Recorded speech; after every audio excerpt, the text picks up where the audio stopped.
So it's a defense tech panel, and due to the reason that we only have 30 minutes, so we won't be introducing the panelists any further. Probably you know them all really, really well, so let's start cracking. I will be quoting, "In the near future, Estonia and Europe will be likely have to make the most important security-related decisions on the current generation." A quote by Kusti Salm.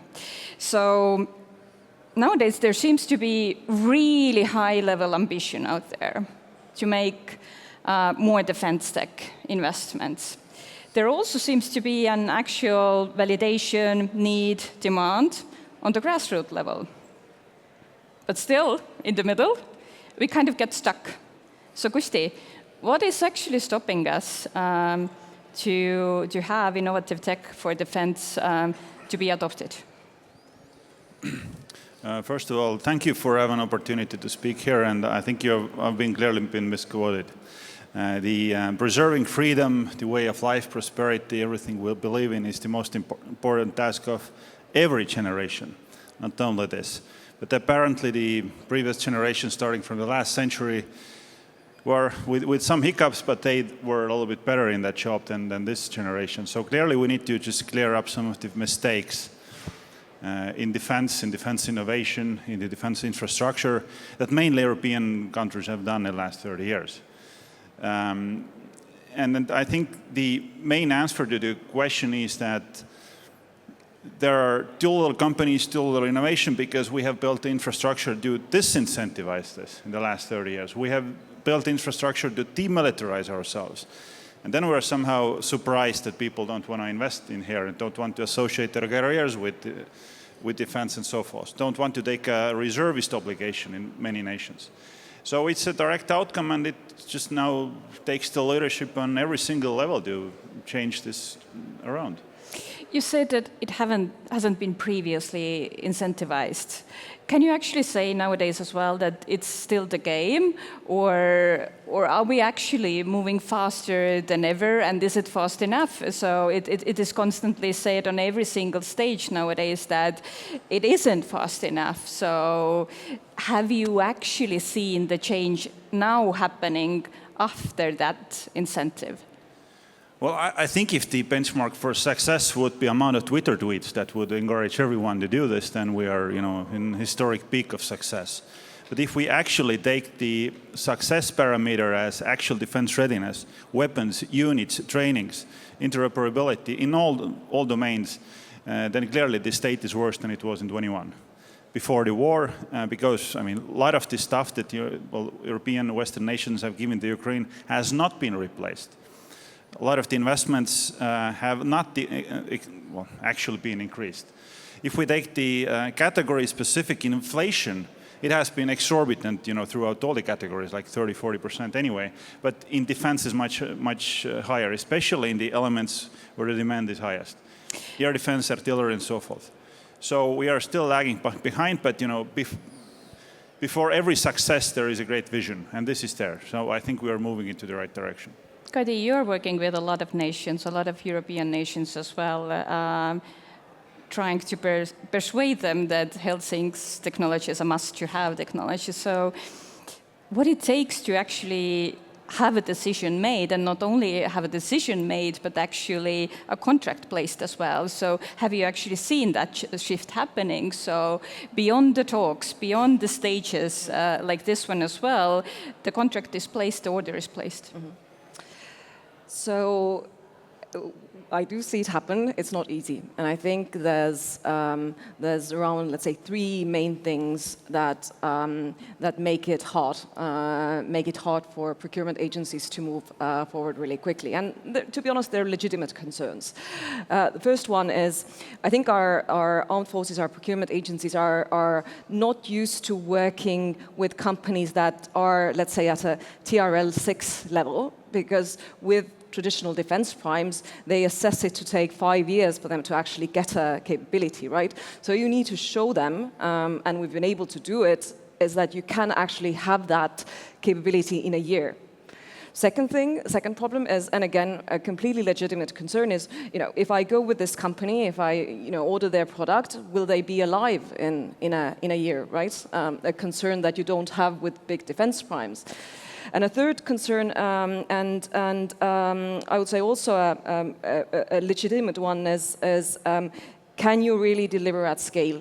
And I think that's the biggest problem, because it's all nice to have 100 systems of something that's great tech, but to have something that can actually constitute a capability for our armed forces is requires scale. And I think I'll stop here and we can dwell into that a little bit later, what it takes. Patrick, what Kadi was pointing out, so as well as Kusti, so we need real capabilities. This is very much the truth. Previously, during the previous panel on the stage, it was said that UK will be ring fencing, roughly speaking, 10% out of the whole defense spending for innovative tech. You're investing in that domain. So do you see that we are striking the balance between the public capital as well as the private capital? Are the private investors making wise choices here? Well, I think that things like ring fencing 10% of the budget are a great step in the right direction. We would like to see that across all nations within the alliance, because I think up until recently, even in places like the UK, the kind of innovation part of defence procurement was seen as an afterthought. It was something that was kind of in its own, almost in its own department, and there was no actual pull through. It was a kind of almost like a place for people within the MOD to kind of to experiment, to get some kind of insights on what technology is available, but there was no actual real mechanism for pulling through. So I think that's a great start. But when it comes to the private funding of defense technology, we still need. I mean, everyone says, "Oh, defense tech is really hot right now," but we're still not seeing enough investment in the space, and there are still massive bottlenecks. There are things like in certain countries there are still restrictions on investing, not just in defense technology or defense first startups or single use, but even when it comes to dual use. So I think that's still a bottleneck. We have seen that shift relatively rapidly quite recently. So the EIB has changed their stance on that, and I just heard that one nation that was causing some issues there has reversed their stance, and they're going to announce that soon. So things are very positive. But then so that's one bottleneck is the actual is the regulatory environment which allows private investors to finance these initiatives. The second one is, I guess, a lack of understanding of procurement processes on the part of private VCs in many cases, and understanding that it's very different from selling like a software product to an enterprise. And so better education of the procurement processes, and then really like coming back to what you mentioned earlier about the UK, proper demand signals, because it's not a viable investment if it's just going to be a pilot project and then it's just going to end up, even if it's a few million euros that just doesn't lead to a long-term contract, then these businesses are not going to be able to survive. So there has to be that clear path from the kind of early stage innovation initiative within the MOD to actual a real program. And obviously, companies like those on the stage with me are kind of are leading the charge with that, and so we welcome that very much. Before we proceed, I want to get one thing sorted, and before we enter the discussion of the procurement and adoption itself, so it has been already mentioned, I think, a few times here as well, kind of the real capability. So is it controversial? Is it one produces an actual capability and the innovation side of things is, what is it then? So you are not investing in lethal technologies. Do you actually believe that out of the innovative defense tech side, there could be an actual capability put forward for the defense forces? Well, I think we've seen that that's definitely the case. I mean, obviously, it's not either or. I think if you see what's happened in Ukraine over the past few years, a lot of those capabilities are built on advances in manufacturing, in AI and robotics and so on. So that those innovations have led to real capabilities. But it's a question, yes, it's also a question of financing. It's also a question of mass, and it is a question of actually investing in real weapons as well. There's not. Kadi, you wanted to make a short comment. Yeah, a point actually on Patrick's previous point. And sorry, I know you want us to disagree with each other, but I have to agree with one point he made, which was these startups often get put into these sort of innovation corners. And it's not, I mean, at the end of the day, of course it's money, it's R&D grants, but if you actually want these companies to grow, and if you want these companies to attract capital, then you need to give them actual contracts and not, R&D grants. Because as much as they help you stay alive, it's not a good signal for an investor, because there are many companies that have survived for years on just R&D grants, which means that they have not had the impact with real life, and they have not actually seen, does the customer actually want my product, right? And we need to shift that. I think it requires a mentality and a culture shift actually within government as well, because I think that there's a willingness to give money to something and call it R&D, and if like whatever the outcome of that is fine. It doesn't matter if there's no ROI. I mean, obviously, ideally there would be some ROI, but as soon as you're actually procuring something, oh my God, like there's not. If it doesn't show huge ROI, then then you're fired. So and that I think that culture has to change. I think there is also a line in this, what you mentioned, real capabilities, that is drawn through the single and dual use thing. And to my appetite, the dual use journey has been throughout the last 4 or 5 years an answer to the question that how can we do defense without doing defense? How can we develop weapons without without doing any harm to people? Type of questions that have led the whole meaning of dual use to a little bit of this sort of a surrogate topic. That is delivering defense, but it's not delivering at the same time. And then if you would ask, so okay, what is the actual line between the dual use and the single use? Because if you even want to see what the Ukrainians are asking, then there are stuff like communications, ISR, that can be used as a dual use purpose. But they are not using this ISR to look for, I don't know how the trees grow. They do it to pick the targets and go after their adversary. That is the use. And if we actually look at the defense investments and the caps that are in the capability lists of each and every allied country, then they're all in single use. This is where the problem is. Dual use is almost never in the top end of the list of what is actually needed. Let's cut the semantics. There's too many talks around semantics because by the end of the day, it's a more matter of an actual business strategy than the tech itself. So I wouldn't be let out of the stage if I wouldn't ask. So when Frankenburg will be delivering that actual capability. So if any of the nations out there in the audience as well would like to buy, when? Well, we're already delivering. The question is when the capability will actually deliver the promise that we have made to bring affordable missiles that will be by an order of magnitude cheaper, more affordable, manufactured in 2 orders of magnitude higher scale. We are definitely in the uncharted waters here. No one has been there. The missile industry is clearly the crown jewel of the whole industry. It's sort of equivalent of designer bag industry. Bags are exquisite, very beautiful and all this, but they are unreachable for many because they're so expensive. And that's why they are being manufactured in so low quantities. So this needs to be turned around now, and it will take still some time, but we will get there, I think, sooner than you all might think. Kusti and Kadi, both you've been working for the government previously as well, and now you are both entrepreneurs trying to sell those governments. And it is frequently said that we should cut the red tape. So what is your best piece of advice for the governments, for the adoption people out there, for the acquirers out there?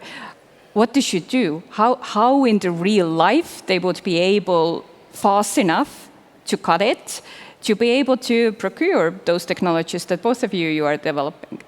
Let's start with Kadi. I think it's the change that needs to happen is our armed forces, our procurement agencies realizing that it doesn't make sense for them to write 500 pages of requirements and then wait for 3 years to get these capabilities. Obviously, you take some risk if you don't go that route. But I would say some of that risk could also be put on the companies, and they take it, right? Like if you say you're going to deliver a capability, it's a fixed price contract. If it doesn't quite work like it should, if you need to make changes, you take that risk as a company and you fix that. And I think right now there just haven't been enough cases of these new types of companies, and I think our sort of procurement agencies and armed forces are just not quite used to how they work, and the fact that they do take risk. Like our R&D, all of our R&D is self-funded.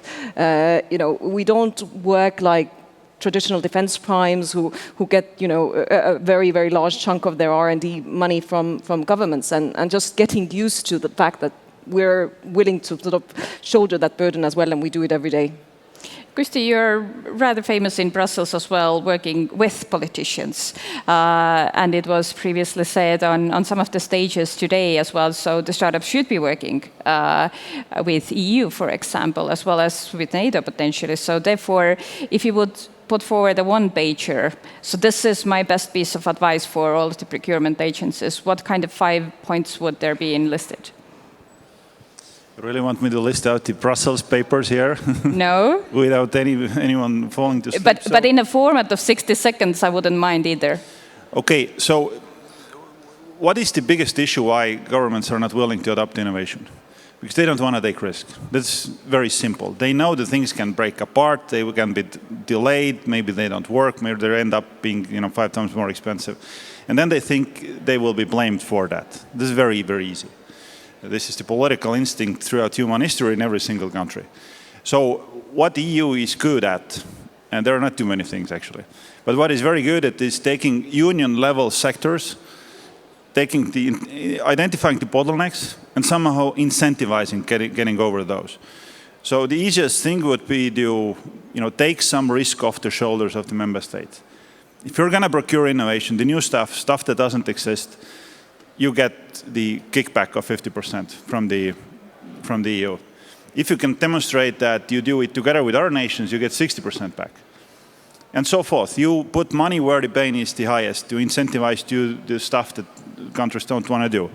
It's a very easy way of actually putting the change forward. And the EU is, I think, well placed for that.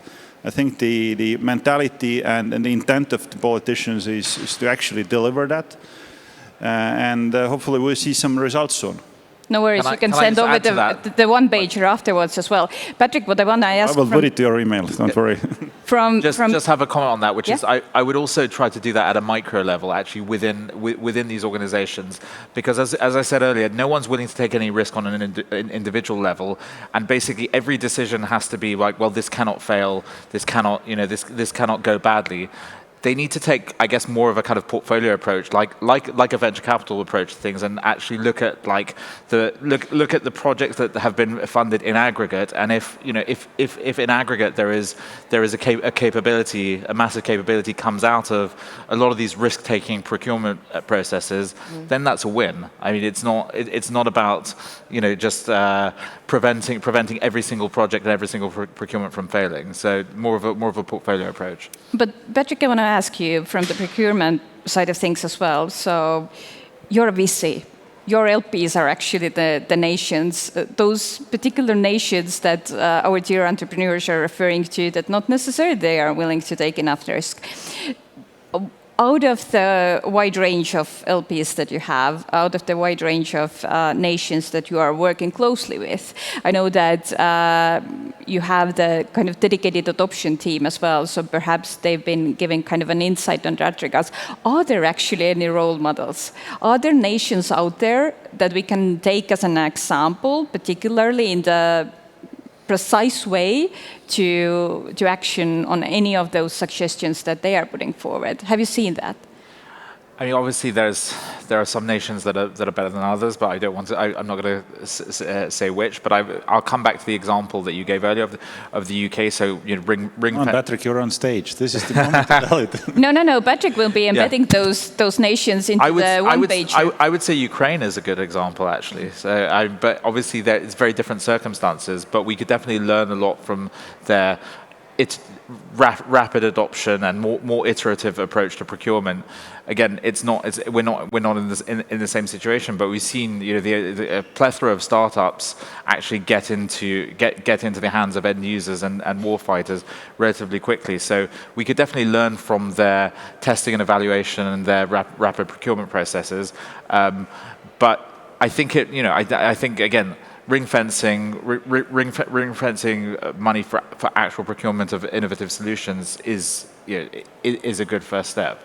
How much yourself you are willing to take risk, and how much out of the potential proposals that you are reviewing to be invested in are just kind of falling off the table due to the reason that you already know that the nations potentially are willing to take less risk, and kind of the riskier, earlier technologies therefore are just simply uninvestable for you?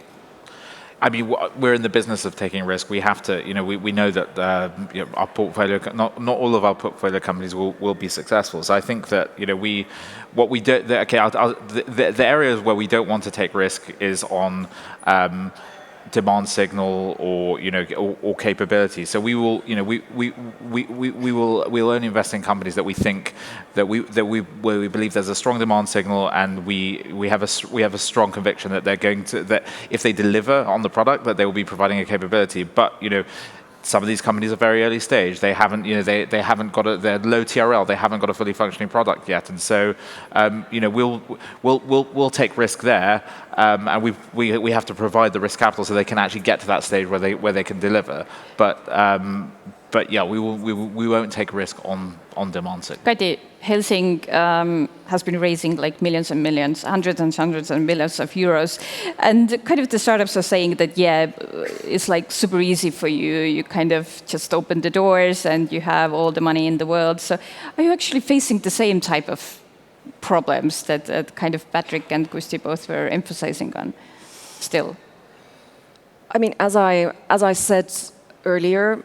Capital follows contracts, and the reason why we have raised the amount of money we have is, not just because investors were impressed by the team. At a very early stage where you don't yet have a product, of course that is the case. But our C round last year was, that was to a very large extent due to the fact that we managed to get a program of records or a multi-year contract faster than anyone in the European, and I guess also in the US startup defense tech startup scene had received that. So that goes back to what I've been hammering on and on about is let's start giving companies real contracts, real production contracts rather than something for an innovation project, an R&D grant.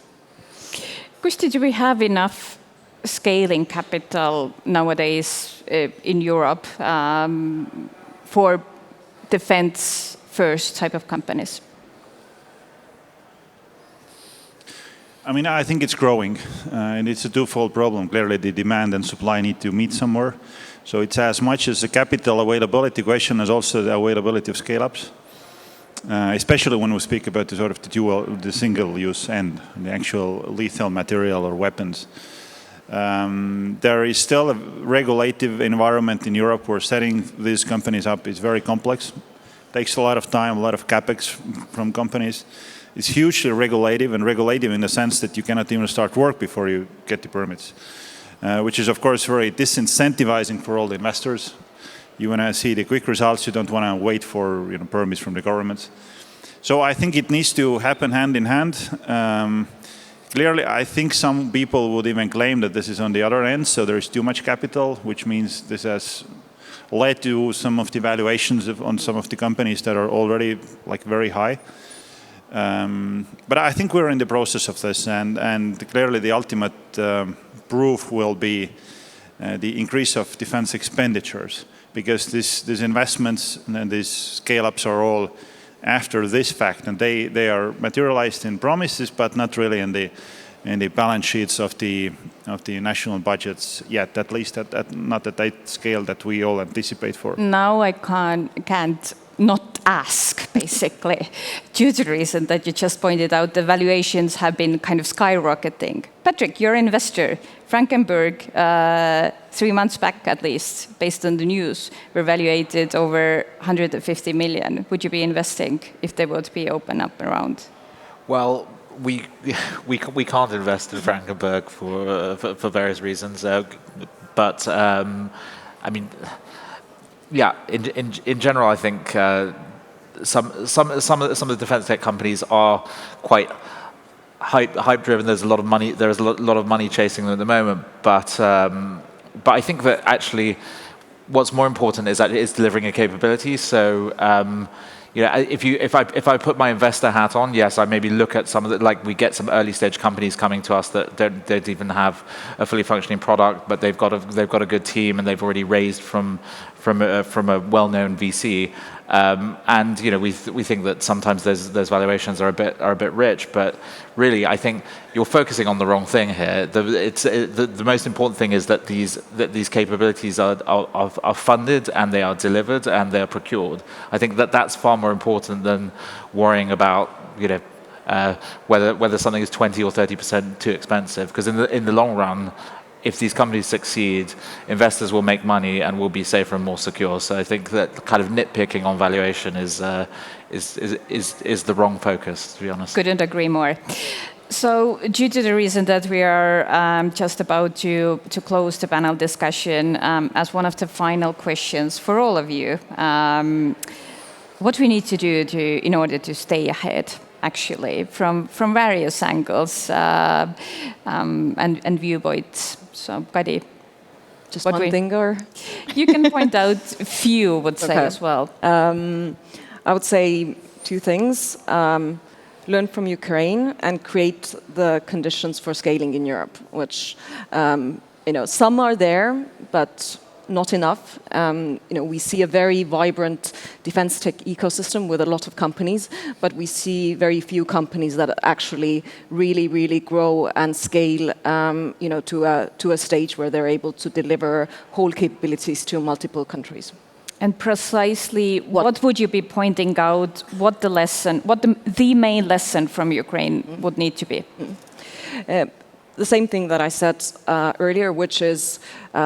Work with companies when they are still developing their products, rather than waiting for years to get a perfect, elaborate product that probably won't fit your needs 100% anymore.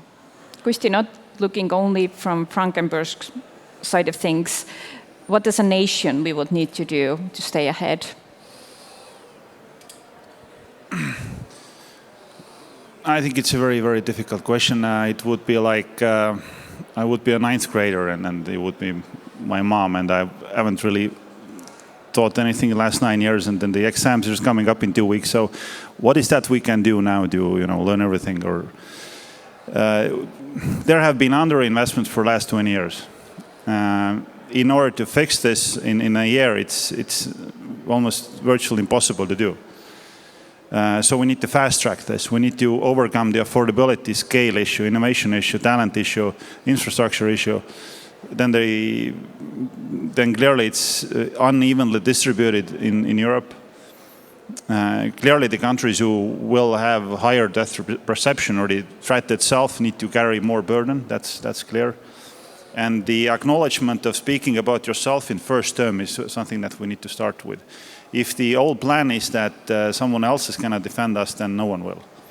Patrick, what the investor community needs to do now, tomorrow?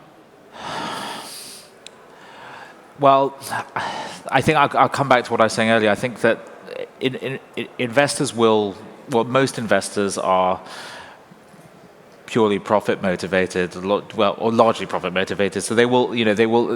Yes, there are a lot of VCs now who are aligned with this mission, but they still need to deliver for their own LPs. And so I'd say that really, it's more on I put the onus on government to relax regulation when it comes to things like ESG and actually financing of defense tech and dual use, and send clearer demand signals to startups and to early stage innovators, and actually improve procurement processes. I think that investment will follow wherever there's an opportunity to actually for growth and to create value. And so I think some of the things that Kusti mentioned, like spending more on our industrial base, and actually creating the opportunity for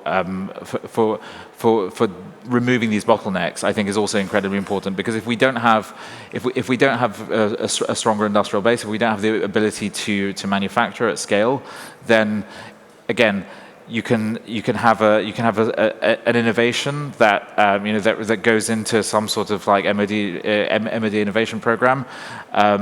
Even if they do have the demand signal, they might not have the ability to scale up. The cost of manufacturing might be too high. They might have to outsource to nations outside of NATO, and that comes with all sorts of problems. So actually, the problem is so multi-layered and it's so like endemic that you kind of need to tackle it at every Indeed. stage. Couldn't agree more. It is actually good that Latitude gave us only 30 minutes. It's short and sweet because we don't need to talk more. We need to do more. And those people need to go to do more. So thank you so much. A round of applause. Thank you. Thank you.